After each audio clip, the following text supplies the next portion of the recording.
So in this video I'm going to show you guys how I made a fully functional USB-C PS4 controller, including the light bar.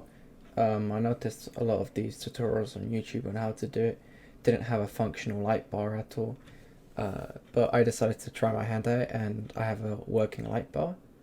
This video is going to be a bit weird because I didn't actually document the process properly because I wasn't expecting it to work, and so I didn't actually record the soldering or anything like that.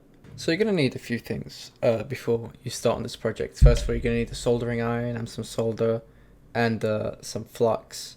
I don't know if you need the flux. I use some crusty ass flux that looks like it was made by a dying bald guy and a drug dealer stereotype from the early 2000s. And it worked, I guess, for me. You're also going to need a rotary tool because it'll make your life easier. I'll link one down in the description that I use. Cost me only about £10. You're going to need some very thin wire. I use 0.1mm magnet wire. You're going to need a USB-C breakout board and epoxy resin. All of the stuff can be found in the description. The first thing we're going to be doing is removing the USB. I don't actually have this recorded, but I'll tell you how you do it. So you get a heat gun. You could use a soldering iron for this, but it will be very, very, very difficult. So you get a heat gun and you start heating up the board where the USB is, and you get some tweezers down too. And eventually what will happen is the solder will melt at the USB port area, and so you use the tweezers to just pick up the USB and put it somewhere else. So there'll be 5 traces on the USB board. One's ground, second one's ID, third is data minus, fourth is data plus, and then there's VCC, which is just power. We do not need to connect anything to ID, so we leave that one blank. It is very, very important that you tin your wires, especially if you're using magnet wires. It will make your life so much easier when soldering. After you've done that, you're going to have to desolder the LED on the back of the board, which you can do the same way you've done with the USB. If you're using an original board, this might look a bit different to you. It might only have 4 legs instead of 6.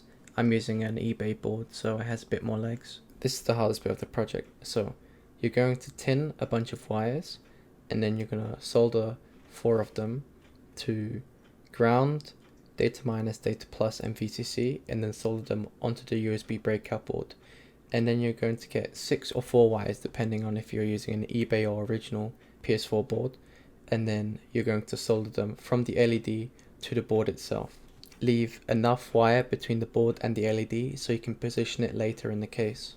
Now, soldering to the LED itself is really, really difficult because the pins are tiny, and if you hold your soldering iron there for too long, it will burn the plastic and the LED will break.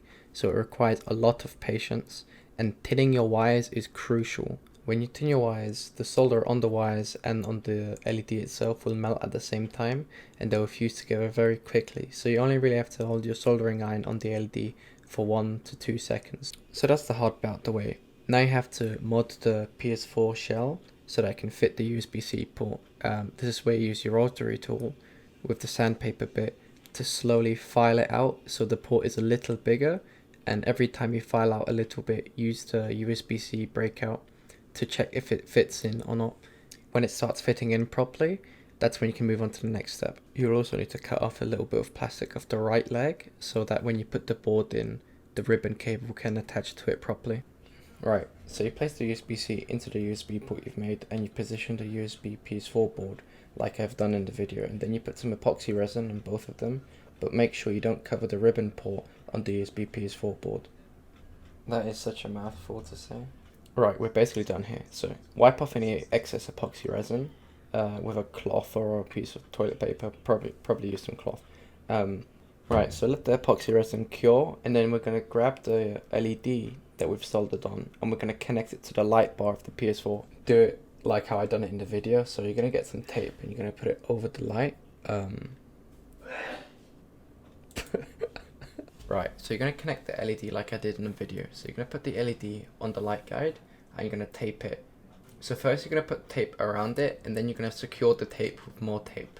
I'm using blue electrical tape because it was the stickiest one that I could find in my house. You could secure it with something else. I wouldn't use glue, but you could use that. Right, and that's everything. You've got the USB-C port in, it's stuck with epoxy, so it's going to be nice and sturdy. the PS4 USB board won't be flying about because it's connected with epoxy. All you've got to do now is stick down the wires so they don't fly about, and then connect the ribbon cable from the port to the controller.